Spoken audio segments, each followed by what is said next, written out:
Sveiki, aš esu Elžbieta, interjero dekoratorė. Greta man davė užduotį įrengti šį būstą per 3 dienas, pabandysime jį paversti jaukiu ir romantišku.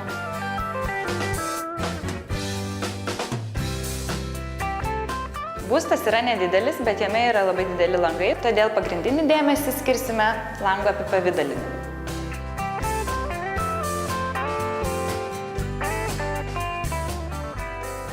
Šioje vietoje suformuosime poilsio zoną, kad šeimininkai galėtų mėgautis vaizdu pro langą.